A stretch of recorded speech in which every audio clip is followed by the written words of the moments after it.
الحمد لله رب العالمين والصلاة والسلام على سيد الأنبياء والمرسلين وعلى آله وأصحابه وأزواجه وذرياته ومن تبعهم بإحسان إلى يوم الدين. أعوذ بالله من الشيطان الرجيم. بسم الله الرحمن الرحيم. والذين هم للزكاة فاعلون والذين هم لفروجهم حافظون إلا على أزواجهم أو ما ملكت أيمانهم فإنهم غير ملومين فمن ابتغى وراء ذلك فأولئك هم العادون. صدق الله العظيم وصدق رسوله النبي الكريم ونحن على ذلك لمن الشاهدين والشاكرين والحمد لله رب العالمين. میرے محترم دینی بھائیوں، گزشتہ جمعہ میں قرآن کریم کے 18ویں پارے میں شروع میں جو ایمان والوں کی چند صفات بیان کی گئی ہیں کہ وہ ایمان والے کامیاب ہو گئے جو لوگ اپنی نمازوں میں خشوع و خضوع کرتے ہیں، انتہائی دھیان سے اپنی نمازوں کو پڑھتے ہیں، فرائض، سنت، نوافل، واجبات تمام چیزوں کا خیال کر کے اپنی نمازوں کو صحیح طریقے سے جو پڑھتے ہیں، ایسے ایمان والوں کو اللہ تبارک و تعالیٰ نے فرمایا کہ وہ کامیاب ہو گئے. اور جس کو اللہ یہ کہہ دے کہ یہ کامیاب ہو گئے اور پھر اس کو کسی اور سے کامیابی کی بشارت سننے کی ضرورت نہیں. تو پہلی ایمان والوں کی یہ صفت بیان کی کہ وہ ایمان والے کامیاب ہو گئے جو اپنی نمازوں میں خشوع و خضوع پیدا کرتے ہیں. دوسری ایمان والوں کی صفت بیان کی تھی جو گزشتہ جمعہ کو ہماری بات ہوئی، والذین هم عن اللغو معرضون، اور وہ ایمان والے بھی کامیاب ہو گئے جو لغو اور بیکار کے کاموں سے دور رہتے ہیں. لغو اور بیکار کام اس کو کہتے ہیں کہ جس میں نہ آپ کے دین کا فائدہ ہو نہ دنیا کا فائدہ ہو، کوئی فائدہ ہو نہ ہو. دنیا میں ایسے لوگ بھی پائے جاتے ہیں جو کچھ کام ایسے بھی کرتے ہیں کہ جس میں صرف جس کو ایک ٹائم پاس کہا جاتا ہے، نہ دینی فائدہ ہے نہ دنیاوی فائدہ. جس کو کسی شاعر نے کہا، آگے ہے قدم پیچھے ہے نظر، جانا ہے کہاں جاتے ہیں کدھر، مبہم ہے یہاں خود سمت سفر، نیرنگ کے زمانہ کیا کہیے. لوگوں کی سوچ کے اوپر ماتم کرنے کو دل کرتا ہے کہ ان کا اپنا کوئی موٹیو یا اپنا کوئی منزل ہوتی ہی نہیں، بغیر کسی منزل کے کام کرتے ہیں. ایسے کاموں کو بیکار قرآن نے لغو کام کہا ہے. اور ایسے لوگ جو لغو کاموں سے بچتے ہیں، دور رہتے ہیں، ایسے ایمان والوں کو بھی اللہ نے فرمایا کہ وہ کامیاب لوگ. اور تیسری صفت جو ایمان والوں کی بیان فرمائی وہ تھی والذین هم للزکاة فاعلون، جو لوگ اپنی زکوٰۃ کو ادا کرتے ہیں. یہاں پر مفسرین دو معنی بیان کرتے ہیں زکوٰۃ کے. ایک تو زکوٰۃ کے وہ معنی ہے جو ہر سال رمضان کے اندر ہم زکوٰۃ ادا کرتے ہیں، زکوٰۃ کے مسئلے مسائل کو جانتے ہیں. سال میں ایک مرتبہ اللہ نے مسلمانوں پر، وہ بھی مالدار مسلمانوں پر 2.5% آپ کے پورے مال کے اندر سے زکوٰۃ کو فرض قرار دیا. تو وہ ایمان والے جو اپنی زکوٰۃوں کو ادا کرتے ہیں، ایسے ایمان والوں کو اللہ نے فرمایا کہ وہ کامیاب ہو گئے. زکوٰۃ کا دوسرا معنی یہ بیان کرتے ہیں وہ ایمان والے جو اپنے نفس کا تزکیہ کرتے ہیں، پاکیزہ بناتے ہیں. دنیا کے اندر ہر چیز جب میلی ہو جاتی ہے تو اس کی صفائی کرتے ہیں. تو یہ بھی ایک دل ہے، یہ دل بھی دنیا کے اندر، دنیا کے جھمیلوں کے اندر رہتا ہے. اور اسی دل کے اندر اللہ نے اچھائی اور برائی دونوں کی مادے رکھے، یہ دونوں کو کیچ اپ کرتا ہے. تو ایمان والے بندوں کی یہ صفت بیان فرمائی. ایمان والے بندے اور کامیاب ایمان والے بندے وہ ہیں جو اپنے اس نفس کی فکر کرتے ہیں، کہیں اس میں برائیاں تو نہیں آ گئی، اور اگر آ گئی تو توبہ، استغفار، دعائیں وغیرہ کے ذریعے اپنے دلوں کو پاک کرتے رہتے ہیں. ایسے ایمان والوں کے بارے میں اللہ نے فرمایا کہ یہ ایمان والے بھی کامیاب ہو. اور چوتھی صفت میرے بھائیوں ایمان والوں کی بیان فرمائی والذین هم لفروجہم حافظون، وہ ایمان والے بھی کامیاب ہو گئے جو اپنی شرمگاہوں کی حفاظت کرتے ہیں، جو اپنی شرمگاہوں کی حفاظت کرتے ہیں وہ ایمان والے بھی کامیاب ہو گئے۔ الا علی ازواجہم او ما ملکت ایمانہم فإنہم غیر ملومین۔ پہلے اس آیت کا ترجمہ سمجھ لیتے ہیں۔ اس آیت میں اللہ تعالیٰ فرماتے ہیں کہ مذہب اسلام جو اللہ نے ہم کو عطا فرمایا ہے میرے بھائیوں، اس میں اعتدال ہے۔ کوئی چیز ضرورت سے زیادہ آپ کے اوپر ڈالی نہیں گئی اور جو ضرورت کی ہے اس میں کمی نہیں کی گئی۔ اعتدال والا مذہب اللہ نے ہم کو عطا فرمایا، اس لیے مسلمانوں کے مذہب کو دین حنیف کہا جاتا ہے۔ بھئی اللہ نے ہمیں کون سا دین عطا فرمایا تو کہتے ہیں دین حنیف عطا فرمایا۔ مسلمانوں کے مذہب کو دین حنیف کہا گیا ہے، مطلب ایک دم اعتدال والا دین ہے۔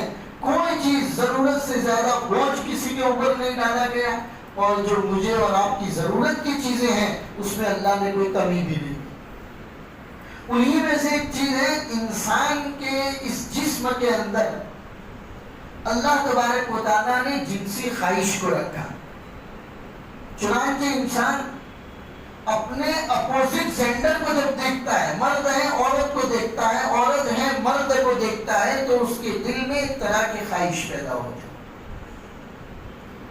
جوان ہو گیا، بالغ ہو گیا، تو بالغ اور جوان ہونے کے بعد اس کے دل میں ایک طرح کی خواہش پیدا ہوتی ہے جو خواہش اللہ نے پیدا کی، لہذا یہ بری نہیں ہے، اس کو برا نہیں کہا گیا، اس کو گندی چیز بیکار کی چیز نہیں کہا گیا، یہ اللہ ہی کی پیدا کردہ رکھی ہے۔ اور ایسا کبھی نہیں ہو سکتا کہ ایک خواہش جب اللہ نے پیدا کی ہو تو اس خواہش کو پورا کرنے کا طریقہ اللہ نے پیدا نہ کیا ہو، ایسا کبھی نہیں ہو سکتا۔ چنانچہ اللہ نے ہر انسان کے جسم میں خواہش رکھی اور اس خواہش کو پورا کرنے کا طریقہ بیان فرمایا، الا علی ازواجہم او ما ملکت ایمانہم۔ جسم کی اس خواہش کو پورا کرنے کا ایک طریقہ ہے نکاح۔ بھئی نکاح کرو، حلال جائز طریقہ ہے، اور اس جائز طریقے سے آپ اپنی بیوی سے اپنے جسم کی خواہش کو پورا کرو۔ دوسرا طریقہ بیان فرمایا او ما ملکت ایمانہم۔ پہلے زمانے میں جب جنگیں ہوا کرتی تھی اور جنگ میں سے جب قیدیوں کو پکڑ کر لاتے تھے تو مردوں کو غلام بناتے تھے اور عورتوں کو کنیز اور باندیاں بنا دیتے تھے۔ کنیز اور باندی بن کر جب وہ گھر میں آ گئی تو اس عورت سے بھی جس کے قبضے میں وہ کنیز ہے، جس کے قبضے میں وہ باندی ہیں، اس سے بھی وہ اپنے جسم کی خواہش کو پورا کر سکتا ہے۔ یہ شروع مذہب اسلام سے پہلے سے یہ طریقہ چلا آ رہا۔ نبی پاک صلی اللہ علیہ وسلم جب اس دنیا میں تشریف لائے تب بھی یہی طریقہ تھا، لوگ قیدی بنا کر لاتے تھے، باندیاں آتی تھی، اس سے خواہش کو پورا کرتے تھے۔ تو قرآن کریم نے بھی اسی طریقے کو منظور رکھا اور فرمایا کہ آپ اپنے جسم کی خواہش پورا کرنا چاہتے ہیں تو دو طریقے ہیں، ایک تو نکاح کے ذریعے اپنی خواہش کو پورا کرو، دوسرا آپ کے گھر میں جو باندیاں ہیں گرچہ یہ وہ مسلمان ہونی چاہیے یا پھر اہل کتاب ہونی چاہیے، ان باندیوں سے آپ اپنی خواہش کو پورا کر سکتے ہیں۔ الا علی ازواجہم او ما ملکت ایمانہم فإنہم غیر ملومین۔ ان دونوں سے آپ اپنے جسم کی خواہش کو پورا کرتے ہیں، اللہ کی طرف سے کوئی ملامت نہیں، کوئی ملامت نہیں ہے، بلکہ ثواب کی چیز۔ ایک صحابی آ کر کہنے لگے یا رسول اللہ، ہم اپنی عورتوں سے خواہش کو پورا کرتے ہیں، اس میں بھی ثواب؟ تو رسول پاک صلی اللہ علیہ وسلم نے فرمایا کہ اگر یہ حلال طریقہ خواہش کو پورا کرنے کا تمہارے پاس نہ ہوتا تو تم کیا کرتے؟ انہوں نے کہا یا رسول اللہ برائی میں مبتلا ہو جاتے، زنا کر لیتے۔ حضور نے فرمایا کہ اگر زنا کر لیتے تو کیا ہوتا؟ صحابہ نے فرمایا کہ یا رسول اللہ گناہ ہوتا۔ تو کہا کہ اگر تم زنا کر کے اپنی خواہش کو پورا کرتے تو گناہ ہوتا، تم اس سے بچ گئے اور اللہ کے بتائے ہوئے حلال طریقے کے مطابق خواہش کو پورا کیا، اللہ نے آپ کے لیے ثواب کو مقدر کیا۔ کتنا آسان اور کتنا پیارا مذہب اللہ نے ہم کو عطا فرمایا ہے۔ اعتدال والا مذہب ہے، اللہ نے ہی انسان کے جسم میں خواہش کو پورا کیا۔ پیدا کیا اور اس خواہش کو پورا کرنے کا طریقہ بھی بتایا۔ دوسرے مذہبوں میں یہ باتیں نہیں تھی میرے بھائی، اسی لیے نکاح کو انتہائی آسان بنا دیا۔ مذہب اسلام میں نکاح کو انتہائی آسان اللہ تبارک و تعالیٰ نے بتا دیا۔ یہ بات الگ ہے کہ ہم لوگوں نے نکاح کو مشکل بنا دیا۔ ہمارے لیے تو مہندی کی رسم کے لیے پیسہ ہونا ضروری ہے، ہال بک ہونا ضروری ہے، پڑوس والے نے 1500 کو کھلایا تھا تو مجھے 2500 کو کھلانا ضروری ہے، ورنہ معاشرے میں میری واہواہی کا کیا ہوگا۔ نکاح کو ہم نے مشکل بنا دیا، ورنہ نکاح انتہائی آسان ہے میرے بھائی، انتہائی آسان۔ بلکہ میں اور ایک قدم آگے جا کے آپ کو بتاؤں تو فرمایا شریعت کے مطابق بالغ لڑکا ہے، بالغ لڑکی ہے، دونوں اگر بالغ ہیں، دو گواہوں کی موجودگی کے اندر ایک کہتا ہے میں نے نکاح کیا، دوسرے نے کہتا ہے میں نے قبول کر لیا، دو گواہوں نے سن لیا، نکاح ہو گیا۔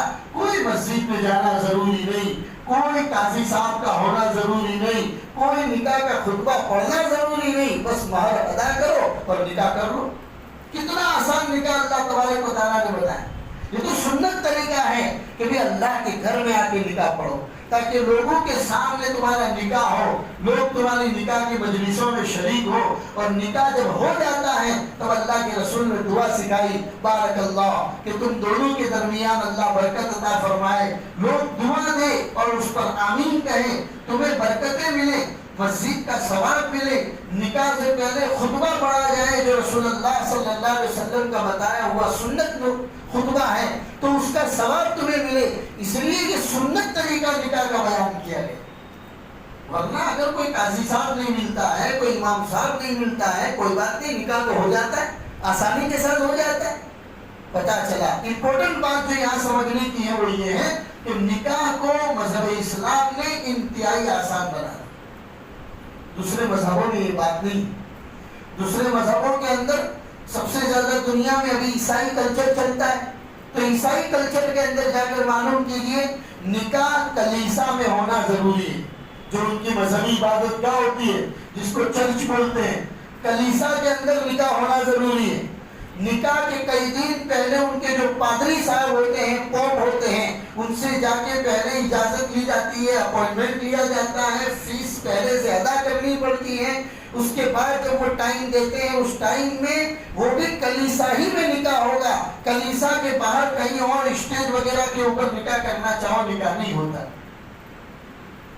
یہ تمام چیزیں ان کے مذہبوں کے اندر ضروری قرار پائی، لیکن مذہب اسلام کے اندر یہ باتیں نہیں۔ اسی طریقے سے عیسائی مذہب کے اندر اسلام تو کہتا ہے کہ بھئی صحیح طریقے سے نکاح کرو، اپنی خواہش کو پورا کرو، اس کو بھی اللہ نے ثواب بنایا، تمہارا ذہن اگر صحیح رہے گا اللہ کی عبادت کی طرف تم توجہ دے سکو گے۔ عیسائیوں کے اندر یہ بات نہیں۔ عیسائیوں کے اندر رہبانیت، یعنی جس کو اللہ کو پانا ہے تو ان کا کہنا ہے کہ کوئی آدمی نکاح نہیں کرے گا۔ اگر اللہ کو پانا چاہتے ہو تمام گھر بار چھوڑ دو، بستی کو چھوڑ دو، کئی دور دراز علاقے میں چلے جاؤ، وہاں پر جا کر الگ سے رہو گے تب جا کے اللہ کو پاؤ گے۔ اچھا کھانا کھا بھی نہیں سکتے، اتنا کھانا کھاؤ کہ جس سے تمہارا پیٹ بھر جائے، اگر کھانے میں لذت حاصل کرنے کی نیت کر لی تب بھی تم اللہ کو نہیں پا سکتے ہو۔ اس طریقے کی رہبانیت والی باتیں عیسائی مذہب کے اندر پائی جاتی تھی، مذہبی اسلام کے اندر اس طرح کی کوئی باتیں نہیں۔ چنانچہ دیکھو کیا ہوا، عیسائی مذہب کے اندر اس طرح کی رہبانیت پیدا ہوگی، اللہ کو پانا ہے، کوئی شادی بیاہ نہیں، کوئی سماج اور سنسار نہیں، بلکہ تمام چیزوں کو چھوڑو، اکیلے جا کر رہنا شروع کرو۔ چنانچہ عیسائی مردوں نے الگ رہنا شروع کر دیا، سنسار کو تیاگ کر دیا، عورتوں نے بھی سنسار کو تیاگ کر دیا، اور وہ معاشرے کی نن بن گئی، جن کو نن کہا جاتا ہے وہ بھی نن بن گئی۔ یہ فطرت کے خلاف بغاوت تھی۔ اللہ نے انسان کے جسم میں خواہش کو رکھا ہے، اور اس خواہش کو پورا کرنے کا طریقہ بھی اللہ نے رکھا ہے۔ عیسائی مذہب نے کیا کیا؟ اسی اللہ کی پیدا کردہ فطرت کے خلاف بغاوت کی۔ چنانچہ یہاں عیسائی مرد اکیلے رہ رہے ہیں، عیسائی عورتیں اکیلے رہ رہی ہیں، آہستہ آہستہ، کیونکہ اپوزٹ کی طرف انسان کے جسم کے خواہش کا کھینچا جانا یہ اللہ کی پیدا کردہ چیز ہے۔ چنانچہ اللہ کو پانے کے لیے الگ ہوئے تھے، وہی ان کے علاقے خواہشات کے اڈے بن گئے، عیاشیوں کے اڈے بن گئے، یہ تمام چیزیں ہو گئی۔ مذہبی اسلام کے اندر یہ باتیں نہیں۔ مذہبی اسلام تو کہتا ہے عمدہ کھانا اگر اللہ نے دسترخوان کے اوپر تمہیں دیا ہے، اللہ کا شکر ادا کر کے کھاؤ، یہ کھانا تمہارے بدن کے لیے بہترین غذا بھی بنے گی، شکر ادا کرو گے اس سے بھی عمدہ اللہ کھلائے۔ یہ مذہبی اسلام کہتا ہے، دیگر لوگوں کے وہاں یہ بات نہیں تھی۔ چنانچہ نبی پاک صلی اللہ علیہ وسلم جب نبی بنائے گئے اور آپ کی نبوت لوگوں کو بتائی گئی، اسلام لوگوں کو بتایا گیا، تب یہ بات بتائی گئی لا رہبانیت فی الاسلام، اسلام میں رہبانیت نہیں ہے، گھر بار چھوڑ دینا، شادی بیاہ نہ کرنا، سنسار کو چھوڑ کے اکیلا پہاڑوں کے اندر ہمالیہ پہ چلے جانا، یہ تمام چیزیں اسلام میں نہیں۔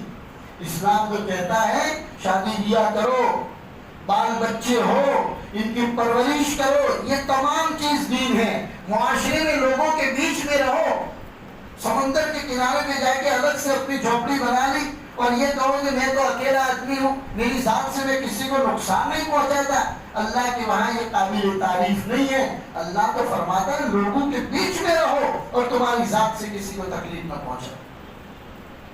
تو ایمان والوں کی چوتھی صفت یہ بیان کی گئی، ایمان والے وہ ہیں جو اپنی شرمگاہوں کی حفاظت کرتے ہیں۔ جسم کے اندر اللہ نے خواہش کو رکھا تو اسی خواہش کو پورا کرنے کا طریقہ نکاح کو بیان کیا اور نکاح کو انتہائی آسان بنا دیا کہ آپ اپنے معاشرے کے اندر نکاح کو آسان بنایا ہے، نکاح کرو۔ اللہ کے رسول نے فرمایا تزوجوا الودود الولود فإنی مکاثر بکم الامم، سب سے زیادہ محبت کرنے والی اور زیادہ بچہ دینے والی عورت سے نکاح کرو، اس لیے کہ کل قیامت کے دن میں اپنی امت کے زیادہ ہونے پر فخر کروں۔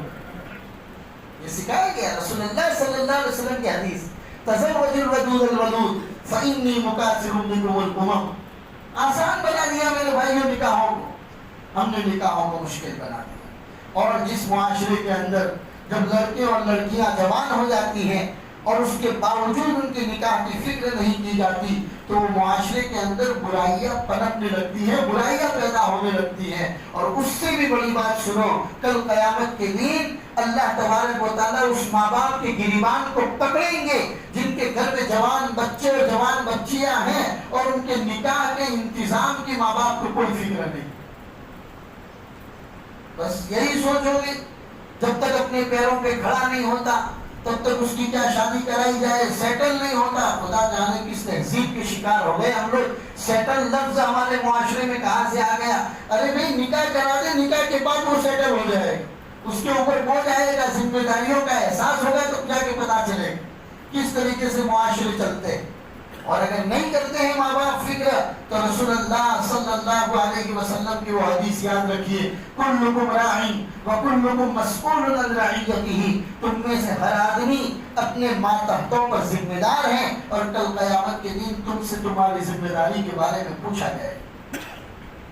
لہذا ایمان والوں کی یہ صفت ہے شرمگاہوں کی حفاظت، اور شرمگاہوں کی حفاظت صرف بولنے سے نہیں ہوتا، شرمگاہ کی حفاظت ایک بہت زیادہ اسٹیج سے نکل کر بات وہاں تک پہنچتی ہے۔ پہلی بات آتی ہے نگاہوں کی حفاظت۔ پہلی بات نگاہوں کی حفاظت کے بارے میں اللہ کے رسول صلی اللہ علیہ وسلم نے فرمایا النظر سہم من سہام ابلیس، کہ یہ نظر جو ہے وہ ابلیس کے تیروں میں سے ایک تیر ہے۔ ادھر ادھر نظر کو ڈال دینا، نظروں کی حفاظت نہ کرنا، رسول پاک صلی اللہ علیہ وسلم نے فرمایا یہ تو ابلیس کے تیروں میں سے ایک تیر ہے، کہیں اس تیر کے شکار تم تو نہیں ہو جاتے۔ اور قرآن کریم کے 18ویں پارے میں جہاں اللہ تبارک و تعالیٰ نے مومن مردوں اور مومن عورتوں کے لیے کچھ احکام اتارے، وہاں پر فرمایا قل للمؤمنین یغضوا من ابصارہم ویحفظوا فروجہم وقل للمؤمنات یغضضن من ابصارہن ویحفظن فروجہن، مومن مردوں اور مومن عورتوں سے کہہ دیجئے کہ وہ اپنی نگاہوں کو نیچی رکھیں اور اپنی شرمگاہوں کی حفاظت کریں۔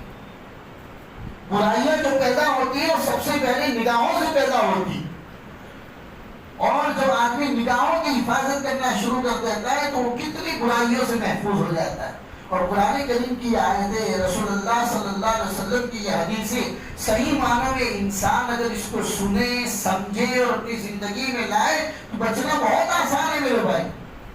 قرآن کریم میں اللہ نے جگہ پر فرمایا من کان فی ہذہ اعمی فہو فی الآخرۃ اعمی واضل سبیلا، جس نے اس نگاہوں کی حفاظت نہیں کی تو اللہ کی فہرست میں وہ اندھا لکھا جائے، اور جو دنیا میں اندھا کل قیامت کے دن اللہ اس کو اندھا ہی اٹھائیں گے، واضل سبیلا، اور بہت برا راستہ اس نے اپنایا۔ کتنی بڑی بات کہی گئی میرے بھائیوں، اور اللہ تبارک و تعالیٰ نے کامل ایمان والوں کی فہرست میں یہ بات بیان کی۔ جو ایمان والوں کے بارے میں اللہ نے فرمایا وہ ایمان والے کامیاب ہو گئے۔ کون ایمان والے کامیاب ہو گئے؟ ان کی صفت میں یہ بات بتائی کہ جو اپنی شرمگاہوں کی حفاظت کرتے۔ معاشرے ایسے ہی وجود میں نہیں آتے میرے بھائیوں، صرف بیان کر دینے سے اور صرف بڑی بڑی باتیں کر دینے سے اچھے معاشرے وجود میں نہیں آتے۔ معاشرہ بنتا ہے ہم تمام لوگوں سے، ایک آدمی سے معاشرہ نہیں بنتا، معاشرہ بنتا ہے تمام افراد سے، اور افراد میں سے ہر فرد معاشرے کو سدھار اور نگاہ کا ذمہ دار۔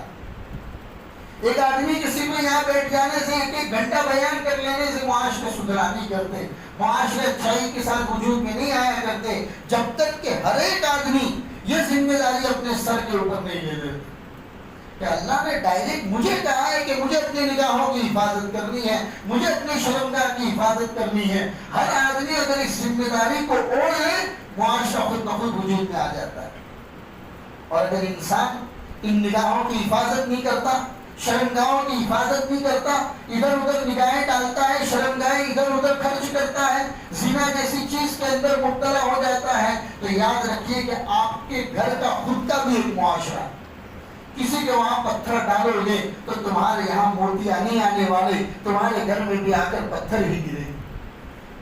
کئی واقعات میں نے اس سے پہلے سنا رکھے، بغداد کا ایک واقعہ بھی اس سے پہلے میں نے سنایا تھا کہ ایک سنار تھا، سنار نے اپنا واقعہ، اس کی بیوی خود واقعہ بیان کرتی ہے کہ ہمارے گھر میں 25 سال سے ایک آدمی درختوں کو پانی پلانے کا کام کرتا تھا اور انتہائی امانت دار تھا، پورا گھر اس آدمی کے حوالے کر کے چلے جاتے تھے۔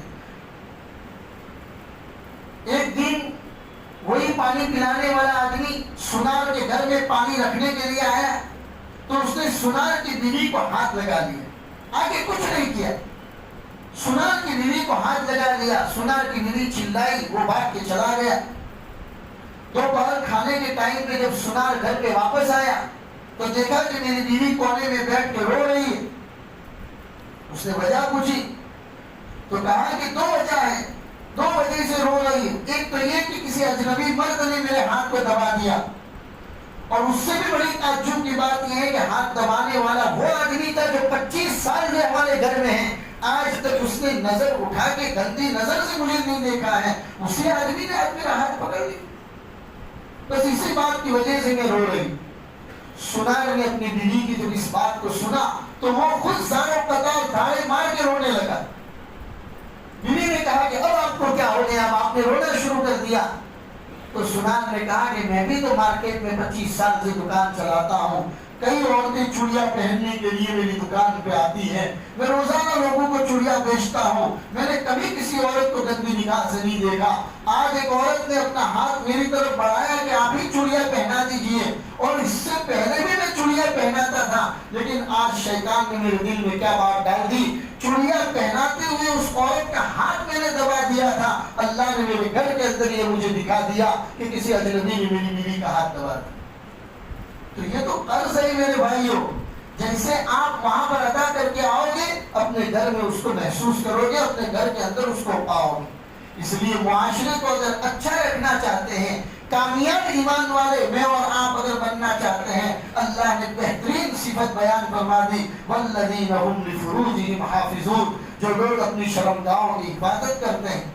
پھر جن سے خواہش کو پورا کرنے کا طریقہ، نکاح کو اللہ تبارک و تعالیٰ نے بنایا ہے، اسی نکاح کے ذریعے آدمی اپنی جسم کی خواہش کو پورا بھی کر سکتا ہے۔ آسان نکاح اللہ تبارک و تعالیٰ نے بنا دیا۔ میں نے بتایا پہلے بھی کہ یہ تو ہماری پریشانیاں ہیں کہ ہم نے اپنے معاشرے میں نکاح کو بڑا مہنگا بنا دیا، ورنہ اللہ کے رسول کے زمانے میں اور اللہ کے رسول کی تعلیم کے مطابق نکاح انتہائی آسان۔ حضرت عبد الرحمن بن عوف رضی اللہ تعالیٰ عنہ مدینہ کے مالدار صحابہ میں سے ایک دن مسجد میں تشریف لائے، کپڑوں کے اوپر پیلے کلر کا دھبا لگا ہوا تھا. اللہ کے رسول نے پوچھا کہ عبد الرحمن کیا بات ہے، یہ دھبا کس چیز کا ہے؟ کہا یا رسول اللہ کل رات میں نے نکاح کر لی. عورتیں جو خوشبو لگاتی ہے وہ خوشبو ہے جو میرے کپڑوں پہ لگ گئی. اللہ کے رسول صلی اللہ علیہ وسلم نے شکایت نہیں کی کہ عبد الرحمن ارے بھائی پڑوس میں رہتے ہو، نکاح کیا، مجھے بلایا بھی نہیں. اللہ کے رسول نے فرمایا اولم ولو بشاتی، چلو ولیمہ کرو اگر کہ ایک بکری کے ذریعے ہو جائے. ایک بکری بھی لے آؤ، اس کو ذبح کرو اور اس کے ذریعے ولیمہ کرو. ہمارے معاشرے میں اگر کسی کو بیچارہ آدمی بھول گیا، کمکتری میں نام لکھنا اگر بھول گیا، کسی وجہ سے نہیں پہنچا سکا، کئی سالوں تک ناراضگی چلی جائے گی. اس نے مجھے نہیں بلایا تھا. بیٹوں کو نصیحت کر کے جائے گا تم بھی مت بلا. اللہ کے رسول کا معاملہ تو دیکھیے بھائی، اس زمانے میں مدینہ تھا کتنا. آج کے زمانے میں جتنی مسجد نبوی ہے، اللہ کے رسول میں مدینہ اتنا ہی تھا حضور کے زمانے میں. عبد الرحمن بن عوف بازو والی گلی میں رہتے ہیں، نکاح کر رہے ہیں، اللہ کے رسول کو پتا بھی نہیں. نکاح اتنا آسان ہے میرے بھائی. ایک مرتبہ اللہ کے رسول جنگ سے واپس تشریف لا رہے. حضور کی عادت تھی جب بھی مدینہ پہنچنے والے ہوتے دو صحابہ کو پہلے مدینہ بھیج دیتے تھے تاکہ مدینہ کی عورتوں کو اطلاع کر دی جائے کہ تمہارے شوہر آنے والے ہیں، تاکہ وہ عورتیں نہا دھو کر بدن کی صفائی کر کے تیار ہو جائیں. یہ حضور کا نظام تھا. اللہ کے رسول واپس تشریف لا رہے. حضور نے دیکھا کہ ایک صحابی ہے جن کا نام ہے حضرت جابر رضی اللہ تعالیٰ عنہ، بڑے اللہ کے رسول کے چہیتے صحابی تھے. ان کا گھوڑا بڑا تیز دوڑ رہا ہے. اللہ کے رسول نے اپنے دلدل کو ڈوٹ لگائی اور حضور ان کے پاس چلے گئے اور پوچھا کہ جابر کیا بات ہے، بڑی جلدی جلدی بھاگ رہے ہو؟ کہا یا رسول اللہ میں نے نکاح کر لیا ہے، بیوی سے ملاقات نہیں ہوئی ہے تو بیوی کی ملاقات کے لیے جلدی جا رہا ہوں. اللہ کے رسول کے ساتھ ہیں پوری جنگ کے اندر. اللہ کے رسول ہی کو پتا نہیں ہے کہ جابر نے نکاح کر لیا. حضور نے کوئی برا نہیں مانا. اللہ کے رسول نے فرمایا جابر کنواری عورت سے نکاح کیا کہ بیوہ عورت سے نکاح کیا؟ کہا یا رسول اللہ میری چھوٹی چھوٹی 6 بہنیں ہیں، اگر میں کنواری عورت سے نکاح کرتا تو میری بہنوں کا کیا خیال رکھتی، اسی لیے میں بڑی عمر کی عورت اپنے گھر میں لایا ہوں تاکہ وہ میری بہنوں کا خیال رکھے. اللہ کے رسول نے صحابہ کو فرمایا جس کے تھیلے میں جو بھی کھانے پینے کی چیزیں ہیں چلو لاؤ جابر کا ولیمہ سمجھ کے اس کو کھا دو.